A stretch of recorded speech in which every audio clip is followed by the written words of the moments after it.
தேர்தல் நாளை இருக்கு, அதையும் பொருட்படுத்தாது உழைப்பு என்றால் ஆனியன் ரோஸ்ட்னு இன்னைக்கு நம்ம ஷோ பண்ண வந்திருக்கோம். திமுக தலைவர் வந்து விஜிலண்டா இருங்க, பூத் ஒர்க்னா என்னென்ன பண்ணணும், 17C பர்பஸ் என்ன, என்னெல்லாம் கலெக்ட் பண்ணணும், மார்க் போலிங்ல என்னென்னா செக் பண்ணணும் அப்படின்ட்டு ஒரு பாடம் எடுத்து ட்வீட் போட்டிருக்காரு. எனக்கு தெரிந்து அரசியலில் சமூக நீதி திட்டங்களை அதிகமாக கொண்டு வந்தவர் கலைஞர், அண்ணா அப்படி எடுத்துக்கிட்டாலும் எலெக்ஷன் பல்ஸை புரிஞ்சு தெரிஞ்ச 2 பேர்னா ஒன்று எம்கேஎஸ், இன்னொன்று எம்ஜிஆர் தான்.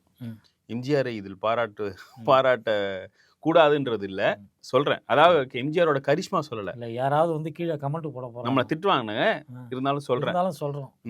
ஏன்னா டைரக்ஷன் ஸ்கில்ஸ்னால தான் தொடர்ந்து எம்ஜிஆரோட படங்கள் வந்து ஹிட் ஆச்சு. பப்ளிக் பர்சன் நல்லா தெரிஞ்சால.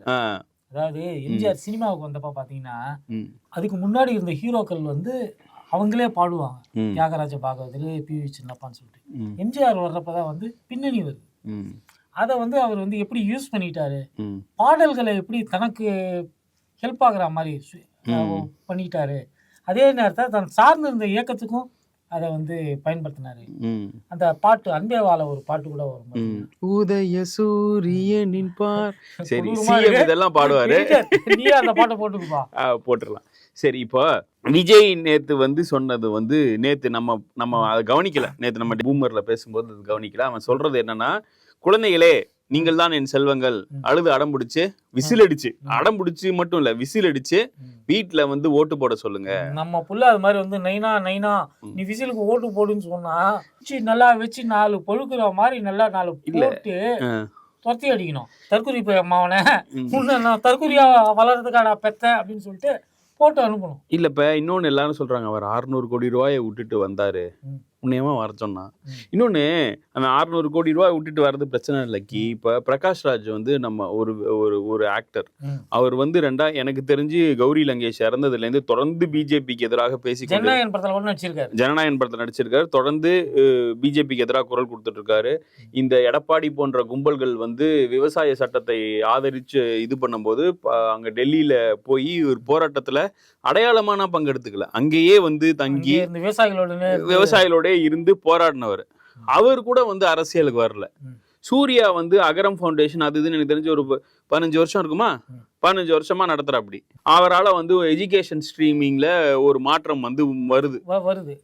அது விஜய் டிவி ப்ரோக்ராம்ல கூட அங்க படிச்ச பசங்க அந்த பெனிஃபிஷரிஸே வந்து நாங்க டாக்டர் ஆயிருக்கோம், இன்ஜினியர் ஆயிருக்கோம், எல்லாமே இல்லாத வீட்டு பிள்ளைங்க தானே. அந்த மாதிரி நீ ஏதாவது பண்ணியா? நீ அரசியலுக்கு வர போறன்றனால 3 வருஷத்துக்கு முன்னாடி 10வது 12வது பிள்ளைங்களுக்கு கிஃப்ட் கொடுத்த, அது உன் காசு. சூர்யா குடும்பம் காலங்காலமா கொடுத்துட்டு இருக்குது. சூர்யாலாம் நடிக்க வர்றதுக்கு முன்னாடி சிவகுமார் வந்து காலங்காலமா கொடுத்துட்டு, அதுவும் நீ வந்து உன் காசை கொடுக்கல. உன் மாவட்ட செயலர் அவனா படி இழந்திருப்பான் இல்லையா, அவன் தான் கூட்டு வர்றது இது பண்றது எல்லாம் பண்ணான். நீ அரசியலுக்கு வா, அரசியல் எல்லாத்துக்கும் வரலாம். நாளைக்கு வந்து எல்லாத்துக்குமான வாசல் இருக்கு. ஆனா நீ என்ன பேசுறன்றது ஒண்ணு இருக்கு. நீ வந்து முதல்ல நீ பேசுற கொள்கைக்கு இதா இருக்கியா, பொய் பேசாத. நீ வந்து உண்மையிலேயே அவன் வந்து பெரியாரையும் அம்பேத்கரையும் வந்து சொன்னப்போ பரவாயில்ல, ஒரு மதவெறி சார்ந்து சாதி வரி சார்ந்து அடுத்து இருக்கிற இளைஞர்கள் அந்த பக்கம் போக மாட்டாங்க, பெரியாரையும் அம்பேத்கரையும் படிப்பாங்கன்றதுல நமக்கு மகிழ்ச்சியாக தான் இருந்தது.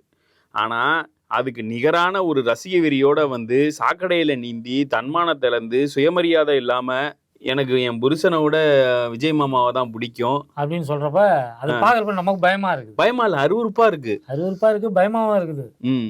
எதிர்காலத்துல வந்து இது மாதிரி இன்னும் எத்தனை உருவாகுங்களோ அப்படின்னு ஒரு அச்சம் நிலவுது. இல்லை, சில பிள்ளைங்களனா அழுக விட்டு வீடியோ எடுத்து அதை வந்து இன்ஸ்டாகிராம்லனா போட்டு இதெல்லாம் நல்லாவா இருக்கு. எனக்கு முதல்ல இந்த சின்ன பிள்ளைங்கள இல்லைங்க, குழந்தைங்க வந்து 1000 விஷயம் கேட்கும். பொம்மை வாங்கி கொடுன்னு சொல்லி அழுவோம், ஐஸ்கிரீம் வாங்கி கொடுன்னு சொல்லி அழுவோம். நமக்கு வந்து ஒரு குழந்தைக்கு என்ன வாங்கி கொடுக்கணும் அப்படிங்கிறது தெரியும். ஏன்னா அது நம்மளுடைய குழந்தை. ஒரு குழந்தைக்கு என்ன அறிவு இருக்கும் இதெல்லாம் நமக்கு தெரியும். உன் படத்தை பார்த்துட்டு ஒரு குழந்தை விஜய் மாமாவுக்கு ஓட்டு போடு அப்படின்னு சொன்னா அப்படியே ஓட்டு போடுறதுக்கு தமிழ்நாட்டுடைய பெற்றோர், தாய்மார்கள், தந்தைமார்கள்லாம் என்ன அறிவு கட்டவங்களா, தற்குறிகளா, வேற ஏதாவது வாயில வரப்போகுது? சிந்திக்க தெரியாதா அவங்களுக்கு? இந்த குழந்தை நாளைக்கு வளர்ந்து வந்துச்சுன்னா அதுக்கு ஸ்கூல்ல காலை உணவு போட போறது எந்த ஆட்சி, எந்த கட்சி, இதெல்லாம் வந்து அவங்க யோசிக்க மாட்டாங்களா?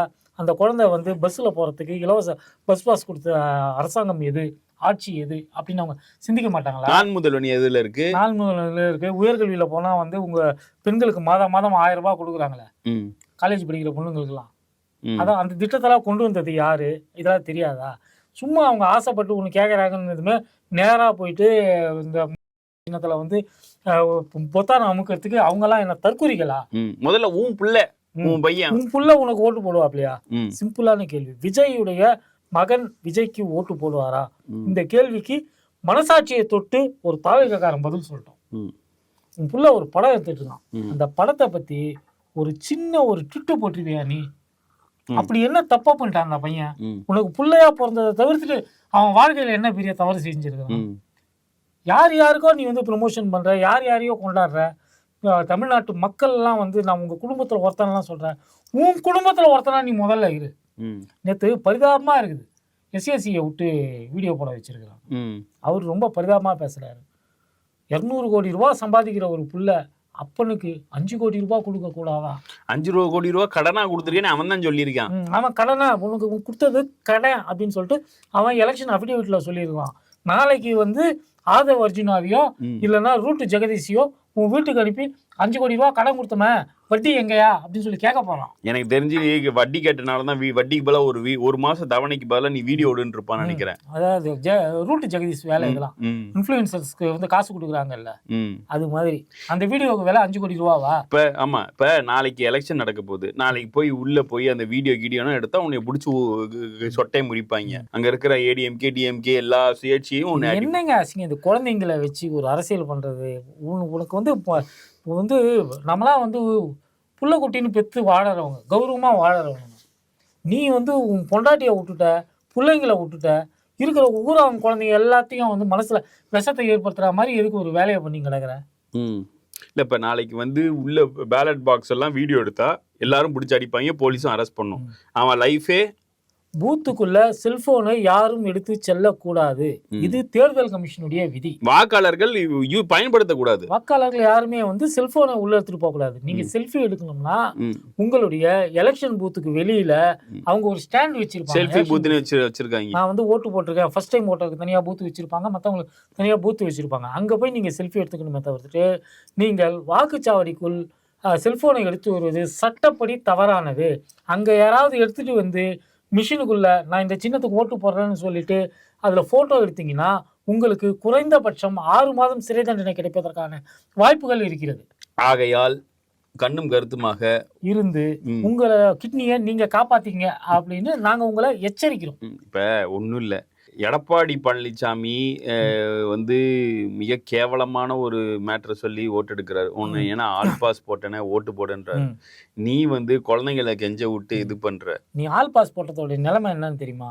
கொரோனா பேட்ச் அப்படின்னு சொல்லிட்டு ஒரு பேட்ச் உருவாச்சு. ஆமா, அப்ப அதுக்காக வந்து ஸ்பெஷல் ஸ்கில் டெவலப்மெண்ட் சென்டர்ல அந்த பேட்சுக்கு வந்து தனியா ட்ரைனிங் கொடுத்து வேலைக்கு போகும்போது அந்த நிறுவனங்கள் வந்து இந்த கொரோனா பேட்ச் அப்படின்னு மனதில் வச்சுக்கிட்டு உன்னை வந்து ஸ்கில்லு குறைந்தவன் அப்படின்னு நினைக்குது. அதனால தான் இப்போ நான் முதல்வன்ல அந்த பேட்சுக்கு மட்டும் தனியான ஒரு ட்ரைனிங் ப்ரோக்ராம்ஸ் எல்லாம் அரேஞ்ச் பண்ணி கொடுத்துருக்கு. இப்போ நீ வந்து எல்லாரும் என்ன சொல், இப்போ இந்த மீடியாவை சொல்லணும், இந்த சின்ன சுமந்த், ஷபீர், இவன் எல்லாம் வந்து வா வரலாறு காணாத மாற்றம், எல்லாரும் வந்து பஸ் பிடிச்சி ஓட்டு போட்டுக்கிட்டு எல்லா எலெக்ஷன்லையும் அப்படி தானே போக முடியும். என் ஓட்டு ஊர்ல இருக்கு, நான் மெட்ராஸ்ல வேலை பாக்குறேன்னா நான் ஊருக்கு போய் தான் ஓட்டு போடணும். 2021 அப்படிதான் போட்டேன், 19 அப்படிதான் போட்டேன், 16 அப்படிதான் போட்டேன். இப்ப எஸ்ஐஆர்னால ஓட் பர்சன்டேஜ் பயங்கரமா அதிகரிச்சிருக்கும் இல்லையா? பயங்கரமாலாம் அதிகரிக்காது, கொஞ்சோண்டு அதிகரிக்கும், 10% அதிகரிக்கும். 80% வரும். உடனே அவங்க என்ன விட்டுறாங்கன்னா இது விஜய் ஃபேக்டர். மே 4ஆம் தேதி போட்டியை தொடர்ந்தா தெரிய போகுது இது விஜய் ஃபேக்டர்னா இல்ல. இன்னும் சொல்ல போனா இவங்களுக்கு ஒண்ணு புரிய மாட்டேங்குது, ஏன் டிஎம்கே எஸ்ஐஆர்ல ஒரு பக்கம் எதிர்த்தாலும் இவ்வளவு பெரிய ஒர்க் பண்ணா அதுல ஒரு பீப்புள்ஸ் கனெக்ட் இருக்கு. எவனாவது தாவேகார எஸ்ஐஆர் அப்போ உங்க வீட்டுக்கு வந்தானா அவனுக்கு தெரிஞ்சது அவ்வளவுதான். நாளைக்கு எலெக்ஷன் நடக்குதுங்க, பூத்துல உட்காரணுங்க. 75,000 பூத்து இருக்கு தமிழ்நாட்டுல. இதுல பாத்தீங்கன்னா சோழிங்கநல்லூர் பெரிய தொகுதின்னு சொல்றோம், அங்கேயே ஒரு 550 பூத்து இருக்கு. மினிமமே பாத்தீங்கன்னா கீழ்வேலூர், கூடலூர், இது மாதிரி சின்ன சின்ன தொகுதிகள்லாம் இருக்கு. அங்க பாத்தீங்கன்னாலே ஆவரேஜா ஒரு 220 250 பூத்து இருக்கும்னு வச்சுங்களேன். 250 பூத்துக்கு ஆள் போடணும், ஒரு பூத் ஏஜென்ட், ஒரு சப்ஸ்டிட்யூட்னு போடணும். திமுக அதிமுக எல்லாம் கூடுதலா போட்டிருப்பாங்க. அது வந்து இருக்கக்கூடிய ஒரு பரம்பரை டெக்னாலஜின்னு வச்சுக்கோங்களேன். உங்களுக்கு அதெல்லாம் தெரியாது, நீங்க இப்பதான் புதுசா வந்திருக்கீங்க. நான் தமிழரை கேட்டு தெரிஞ்சுங்க. அவனும் போட மாட்டாங்க, அவனுக்கு கிடையாது. அதாவது தமிழ்நாட்டில் சோழிங்கநல்லூர் தொகுதியில் எல்லா பூத்துலையும் ஒருத்தன் ஆளை போட்டானா அந்த கட்சி கெத்துன்னு அர்த்தம். இது வரைக்கும் எனக்கு தெரிஞ்சு திமுக அதிமுகவை தவிர்த்துட்டு 550 பூத்துலையும் ஆள் போட்டதே கிடையாது. உன்னால வந்து போட முடியுமா? முதல்ல அது என்னன்னு தெரியுமா? கேட்டா வந்து நீ சொல்லுவ நான் BLA 2 போட்டிருக்கேன் அப்படின்னு சொல்லுவேன். இதுவும் சம்பந்தம் இல்லடா, இது வேற அது வேற. அவங்களுக்கு BLCனா என்னன்னு தெரியல. அதுக்கப்புறம் இளைஞரணி பாக நிர்வாகின்னு ஒண்ணு போட்டிருக்காங்க இதுல. அப்புறம் அது இல்லாம IT விங்ல BDAன்னு போட்டிருக்காங்க. BDAவோட ரோல் என்ன? இன்னும் அந்த BDA லெவல் யோசிக்கிறதுக்குன்னா ADMK இன்னும் வளரவே இல்லை. எலெக்ஷன் பூத்தை விடுங்க, வெளியில ஒரு பூத்து போடுவாங்க திமுக அதிமுக. அந்த பூத்தோட வேலை என்னன்னு உனக்கு தெரியாது. அதெல்லாம் வெளிப்படையா சொல்ல முடியாத ஏகப்பட்ட வேலை இருக்கு. அதெல்லாம் தேர்தல் கமிஷன் தான் தெரியும்னு வச்சுக்கலாம். இதையெல்லாம் எனக்கு எல்லாம் தெரியும், நான் கழட்டி நோட்டுவேன்னு ஒரு நெட்டக்கால அங்க இருக்கானே, அவனுக்கே முதல்ல தெரியாது. செங்கோட்டையனை பொறுத்த வரைக்கும் கோபிச்செட்டிப்பாளையத்துல இதெல்லாம் ஒழுங்கா பாத்துப்பாரு. மத்த ஊர்ல என்ன பண்ணுவீங்க? உன் கூட சேர்ந்த நேரம் அந்த ஆளு MLA கூட தருமா? பெரம்பூர்ல எல்லா பூத்துலயும் உங்களுக்கு ஆள் இருக்கா? முதல்ல அந்த கேள்வி கேட்கறோம். பெரம்பூர்ல சொல்லணும்னு நினைச்சேன். பெரம்பூர்ல வந்து அன்னைக்கு போய் பார்க்கும்போது பெங்களூர்ல இருந்து ஆள் வரானுங்க. பெங்களூர்ல இருந்து ஆள் வந்து கேஸ் மாதிரி ஒரு பிளக் கார்டை வச்சுட்டு அவங்க பாட்டுக்கு அப்படியே பஸ்ல ஏறுறாங்க. யாரா அவனுங்க அப்படின்ட்டு அவன் ஏறதுக்கு முன்னாடி கேட்டா எவனுக்கும் தமிழ் ஒழுங்கா தெரியல. என்ன பண்ண, நான் BPOல ஒர்க் பண்றோம், எங்களை கூப்பிட்டாங்க. இங்கிலீஷ் ஜெகதீஷ் சினிமா படத்துக்கு ப்ரமோஷன் பண்ற மாதிரி கூப்பிட்டாங்க. ஒரு நாளைக்கு வந்து 1500 10 பேர் வந்திருக்கானுங்க. சரி நல்லது, பஸ் ஏறு அப்படின்ட்டு பிளக் கார்டோடனா ஏறாதடா, அடிப்பாங்கடா, மறைச்சிட்டு போற. காலைல 5:30 மணிக்கு வந்து ஓட்டு போட சொல்றிய. காலையில வந்து வாக்குச்சாவடியில பொட்டியை திறக்கிறதே 7 மணிக்கு தான். 7 மணிக்கு மேல வந்தாதான் நீ போய் ஓட்டு போட முடியும். காலையில இதுன்னா ரோஹிணி தேட்டர்ல FDFS ஷோவாது 5 மணிக்கெல்லாம் திறக்கிறதுக்கு. எனக்கு என்ன பயனா லைக்கி இவங்க ஓட்டு போடுறேன்ட்டு குத்தி அதை உடச்சு விட்டுருவாங்கன்னு பயமா இருக்கு. ஆமா, விசில் அடிச்சு விசில குத்துறேன்ட்டு இப்படி குத்தி உடஞ்சு ரோஹிணி தேட்டர் இதெல்லாம் சீட்டெல்லாம் நல்ல வேலை. என்ன ஒரு இது என்ன தெரியுமா, அவங்க எழுது 2வது பாக்ஸ் தான் எங்க பெரம்பூர்ல. ஆமா, இல்ல முதல்ல தேசிய கட்சி, மாநில கட்சி, அகரவரிசை இது எல்லாமே இருக்கு. அங்கீகரிக்கப்படாத கட்சிகள் எல்லாம் ரொம்ப கீழே தான் பேர் இருக்கும். உங்களுக்கு முன்னாடி வந்து நாம் தமிழர் வேட்பாளருடைய பேர் கூட இருக்கும். ஏன்னா அவங்க கூட மாநில கட்சி அங்கீகாரம் இன்னும் வாங்கல. இது இல்லாமல் இங்க மாநில கட்சி அங்கீகாரம் போன கட்சிகள் வேற இருக்கு. அவங்களுக்கு ஒரு 6 வருஷத்துக்கு வந்து அந்த பீரியட் உண்டு, கிரேஸ் பீரியட் உண்டு. அவங்க பேரெல்லாம் மேல வந்துடும். அதுக்கு பின்னாடி பாக்ஸ்ல வந்து உன் பேர் எங்க இருக்குங்கிறத தேடுறதுக்குள்ள விடிஞ்சிடும். இவங்க நான் தான் சொல்றேன்ல, இவங்க வந்து காலையில 11 மணி வரையும் திரிவாங்க. அதுக்கப்புறம் டயர்டாகி உள்ள படுத்துறாங்க. மேற்படி சம்பவமே அதுக்கப்புறம் தான் நடக்கும். அதுக்கப்புறம் தான் வருவாங்க 70s kids, 80s kids, 90s ஓட்டு போட வருவாங்க. 90s கிட்ஸ், 50s கிட்ஸ்லாம் கூட ஓட்டு போடுறாங்க. அதுல 40s கிட்ஸ்லாம் ஏற்கனவே ஓட்டு போட்டாங்க. 85 வயசுக்கு மேல அவங்களாம் போட்டாங்க. அங்கெல்லாம் வந்து உனக்கெல்லாம் வந்து 1% கூட வராது. விஜய் வந்து உண்மையிலேயே அரசியல், தமிழ்நாடு அரசியல்ல ஒரு சாபக்கேடு தான்.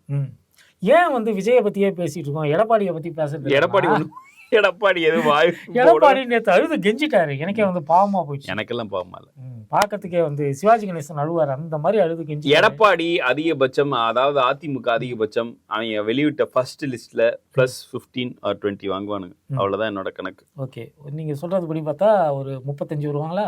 35 to 40 வருவாங்க. எடப்பாடிக்கே அதுதான்னா உனக்கு என்ன அப்படின்னு நீ பாத்துக்கோ.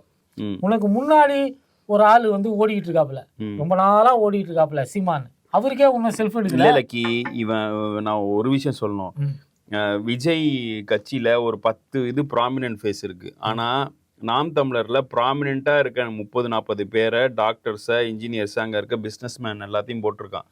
அவன் வந்து இவனுக்கு பயங்கரமா டஃப் கொடுப்பான். யாரையோ போட்டிருக்காப்ல. சோழிங்கநல்லூர்ல அவர் போட்டிருக்க வேட்பாளர் வந்து இந்த ஆன்லைன் ஆப்ல கடன் கொடுப்பாங்கல்ல, அந்த கம்பெனியை நடத்திட்டு இருக்கிற ஒரு பெண் வேட்பாளரை போட்டிருக்கான். பொம்பளை ஆதவர்ஜனா நிப்பாட்டி இருக்கான். அவனு இதானே பண்றாங்க. மைகாஸ்னு ஒரு ஆப், அந்த ஆப்பை நடத்திட்டு இருக்கிறவங்க வந்து கேண்டிடேட்டான். இவன் ஊர்ல இருக்கிற நம்ம பிள்ளைங்க எல்லாம் வந்து ஆடு மாடு மேய்க்க போங்கடா, நான் ஆட்சிக்கு வந்துமே உங்களெல்லாம் அரசு ஊழியர் ஆக்குறேன் அப்படின்னு சொல்லுவான். ஆனா அவன் சீட்டு கொடுக்கறது யாருக்கு கொடுக்குறான்னு பாத்தீங்களா? அந்த லட்சணத்துல இருக்குது அவனோட லட்சணம். தேர்தல்லாம் முடிஞ்சு ஆமா ஒரு 2 நாள் 3 நாள் 4 நாள் 5 நாள் ஒரு வாரம் கழிச்சு சந்திப்போம். நாங்க அதுக்குன்னு வந்து நாங்க வந்து விஜய் மாதிரி சோம்பேறிங்கன்னு நீங்க நினைச்சிட கூடாது. லக்கி வந்து நாளைக்கு பூத் ஒர்க்குக்கு போறாரு. ஆமா, வாழ்த்துக்கள் லக்கி. நன்றி. மீண்டும் அடுத்த பூமியில் சந்திப்போம். நன்றி, வணக்கம்.